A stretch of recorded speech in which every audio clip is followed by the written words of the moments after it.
Hey, what's up, guys? You got Gypsy back here today with the first Wi-Fi matchup on my channel. I want to give a big thank you to Sheer Force for recording it for me. I don't have a capture card, and I asked around on Twitter, and he said he could help me out, and I really do appreciate that, dude. It means a lot. Go and check him out. I'll leave his link in the description below. He's a really cool guy, and he's actually the commissioner of the other MPL, so yeah, he's definitely a good player. Go and check him out for sure. Thank you to my other friends, King Bob, for offering to record for me, as well as a couple of my other mates. I really do appreciate it. Um, Anyway, going into the match, we're up today up against in an OE match up against a guy who I play on Wi-Fi quite regularly. He's a very good player, Pokemon Deputy. He's uh he's the equivalent of like an 1800, 1900 player on Showdown. I play him a lot, and I've actually played him. I've actually bumped into him pretty high up on the ladder, like up in the mid 1800s, I think it was. Um, he definitely knows what he's doing. He's a very aggressive player versus me in particular, as I like to play quite aggressively versus him, and we tend to get into each other's heads quite a bit. Play mind games with each other when we play, back-to-back OU matches on Wi-Fi. So I'm very excited to be bringing this match to you, as he's a very very worthy opponent. He's a very good player, and as you guys can see, we're both actually rocking Volcanion teams. This game was played like 3 weeks into the Volcanion meta, so a pretty old match now, but a pretty good one nonetheless, with exciting teams for sure. So first up we have Scarfarachi, which is just a pretty standard. You guys know what Scarfarachi does. It's a nice pivot with U-turn. I've got the combo of U-turn going with Lando and Jirachi. I've got Healing Wish for stuff like Volcanion, as well as my breakers in Tyranitar and Azumarill, and then also just pretty nice for Mega Sceptile. Just pivoting around with U-turn, getting that Iron Head off on mons that I need to flinch down, and I've got the Healing Wish. As I said, Healing Wish support is pretty nice. And then we have Bantar, which is just a really nice answer to stall. Tyranitar does very nicely versus a stall matchup. It's a pretty fantastic way of pursue trapping the Lati twins, which are a great answer to Volcanion. Well, a great, I say great, but they're not the best answer, as they can easily get burned by Steam Eruption and then fail to switch in after rocks and take another if they don't heal up. So that's Tyranitar's job is basically to take the Latis out of the equation. Next up we have Banded Azu, who is just a monster. It's just another just destroyer of stall. Between Titar and Band Azu, stall doesn't really stand a chance. And as you guys are going to see, next up we are rocking Specs Volcanion, Specs Volcanion accompanied with my two aforementioned breakers, just Rex teams. Specs Volcanion, his only real answer to it is his Lati and his own Volcanion if he predicts my Steam Eruption correctly. But Lati switching into a Steam Eruption risks the opportunity of getting burnt, and then I do have 3 reliable switches to Lati as well as a Pursue Trapper. So yeah, Lati isn't going to have too much of a nice time versus the Volcanion. Next up we have my mixed attacking Mega Sceptiles. Shout out to Matty Brolic. I know this is like his favorite mon, one of his favorite mons. So yeah, I hope you enjoy the team, dude. Hope you enjoy the mon. The coverage on this guy is EQ, HP Fire, Dragon Pulse, and Leaf Storm. So I couldn't really ask for better coverage versus this guy's team. Like its collected coverage just destroys his whole team after a bit of chip damage. Assuming it's not like a fat Heatran. If it's an offensive Heatran, it will die to EQ. Next up we have, lastly of the team, we have a defensive Lando. I needed an answer to bird spam. I needed to check the stuff like Lopunny and Metagross. I'm rocking the Rocky Helmet for chip damage, and I got the Stealth Rocks because, yeah, obviously Rock support is mandatory. Rocks is really nice, weakening the mons for my breakers to take out and Mega Sceptile to sweep. So we'll jump into the match. Looking at matchup, I felt as though Jirachi was a pretty safe lead. The reason for this being that I can U-turn out on his own lead, and I could have led out with my own Volcanion, to which he could have led out with his Lati or something like that. He just leads out with his own beast, the Volcanion, so I'm going to U-turn out here knowing that I am faster even if he's a Scarf variant. And I'll just switch right on out to my Azumarill. The reason I go out to my Azumarill here is because he easily could have gone for the Earth Power. He could have gone for the Earth Power, he could have gone for the Sludge Wave, or he could have gone for the Steam Eruption or the Flamethrower, predicting any one of my mons to come in. I felt as though the Earth Power was the best bet, and I knew that my Azu, even if he was a Specs variant, could take it. And then, judging by the damage, if he was Specs, I could potentially switch out next turn and play some mind games there, as I do have a ground resist in the form of Landorus. So he goes for the Earth Power here, predicting my switch out. Great play on his part. as that does a lot of damage. That is definitely specs Volcanion. So I will be pausing here quite a bit because there is a lot of thought process that goes into the plays made on both sides of the match. So um, because I have a Landorus and because he knows that I calc and because that is definitely specs damage and he's aware that I know it's specs damage, my logical switching would be Landorus because there's no point sacking Azu here as it does so much work to his team. So he predicts me to switch out to my Landorus here and actually makes the switch out to his Keldeo as I just click Superpower, predicting him to actually overpredict here. And we do have the big Superpower hit off on the Keldeo. So this is absolutely huge.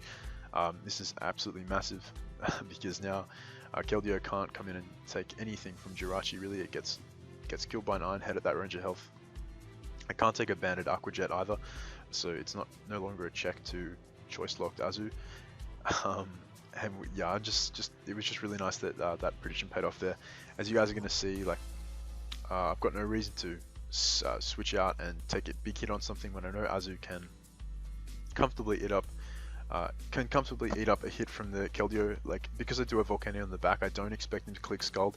He actually crits me there with Secret Sword, which wouldn't have actually killed me by virtue of Azu's typing and its bulk. So that was a pretty unfortunate crit, as we would have been able to kill the Keldeo there, but I was also at -1 defense from the superpower, so I think it was actually in range to go down. So I had no reason to keep Azu around at that point. It had done its job by breaking a pretty big threat to my team in the form of Keldeo. We get Keldeo out of the way, then Landorus T becomes that much of a bigger threat. So in comes my Lando, and I'm just going to set up my rocks here. I believe I set up my rocks because the Keldeo is choice locked into Secret Sword, as he just brings in his Volcanion. So I do just take this opportunity to get up my rocks, as now that it's just whittling down his team, pressuring, putting pretty big pressure on stuff like the Heatran, who may also want to come in on the Mega Sceptile. Now I'm just going to go out to my Volcanion, predicting him to go for the Steam Eruption, as I had already shown. Like I didn't want to switch my Volcanion in first up, so I figured this time he'd go for the Steam Eruption. We do get that play right. Now I know he's I had a feeling he was going to be Specs, so I just fire off a Steam Eruption of my own, predicting him to go out to his Latios thread here, and we do get that right. Now you guys are going to see Steam Eruption does a clean, I want to say 40% to this Latios. It does a lot from Specs Volcanion. It's more like 55% actually, and we do get the burn, so that is quite big. If this Latios wants to defog right here or Roost, I will capitalize on that by switching out to my Pursuit Trapper in the form of Tyranitar. I could have gone out to Jirachi and pivoted out, but I felt as though taking the opportunity now to trap the Latios was more important. As once this guy's out of the way, then Volcanion just has such a nicer time. So he goes for the Draco here, and you guys are going to see the added health investment, because I am actually banned as opposed to Scarf, is really going to be nice for me. I do go for the Pursuit this next turn, as he's now in range to die from Sandstorm and Burn as he goes down there, plus the Life Orb. So my play was to just Pursue next turn if it didn't go down, but obviously he went down, so that's pretty nice for us. In comes the Sizzle. Now I had no reason, I hadn't clicked a move yet, so I could just stay in and press Stone Edge in case he wanted to set up with his Sizzle. But he actually just U-turns out here, which is a good play, wanting to maintain momentum in case I tried to preserve my Tyranitar. So I could crunch here, not wanting to risk the Stone Edge miss. The reason for that being, like, all I needed was to weaken the Sizzle just a little bit for the rest of my mons to be able to take it down. The fact that I am banned, as you guys can see, crunched it a ton. So this is definitely an offensive Sizzle. Definitely like an attack investment Sizzle, because that crunch, even though I'm banned, it still did like well over 50%. Mega Sizzle is really bulky, so that's definitely good to know. In comes the Landorus T, which is more than likely, well, I assumed it was actually a Scarfed variant of Lando T. You guys are going to see that's not actually the case. I'm going to bring in my own Lando here and just click knockoff. I'm actually faster, so he's definitely not a Scarf variant because I am a Rocky Helmet. He's actually a Yachi Lando, which is really cool, making Weavile less of a threat versus his own Lando. As now knockoff is just gonna whittle him down a bit, putting him in guaranteed range to die to Dragon Pulse after rocks from a Mega Sceptile. And I'm just going to keep whittling him as he's eventually going to U-turn out. And he's actually going to take the Rocky Helmet damage, which is going to be pretty nice. Like, my Landorus is still at a really nice amount of health, and his is weakened to the point that after it can only switch into rocks, I think. two more times now, so that's quite nice. So he just brings out his Keldeo, and I'm not going to sack off my Lando here, as it's such a nice check, the Scizor and even the Heatran, if it's like a slower Heatran. So I'm going to obviously keep my Lando around. I'm just going to go right out into my Volcanion here, as he just fires off a Secret Sword. And the Secret Sword does quite a bit, but Volcanion's pretty naturally bulky on the defensive side, so I do eat that up reasonably well. But I'm not going to stay in here with Volcanion. I'm just going to switch back out to my Lando, knowing that he's choice locked into that move there, and just be able to eat it up pretty nicely. Keldeo is definitely a threat to my team, but it's at a range of health where it's gonna die to any hit from any one of my mons here. So I'm just gonna go for the U-turn here, knowing that I can take it out at this range of health with the U-turn, even if he wanted to stand and just click Secret Sword again, just weakening my check to his Scizor. Which is a good play on his part. Like, there's no real point preserving Keldeo, as he does go down to the U-turn damage there. But that's fine. Now I can bring in Mega Sceptile.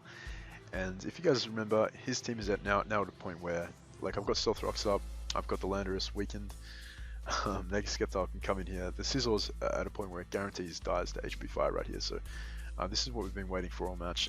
And the Scizor comes in now. I understand his play. Like, he felt as though Mega Scizor could possibly roost up on definitely on a Leaf Storm or a Giga Drain. Maybe if I like missed Focus Blast, but I am going to reveal the HP Fire here, and that clean pops the Mega Scizor, which is going to be really nice for us.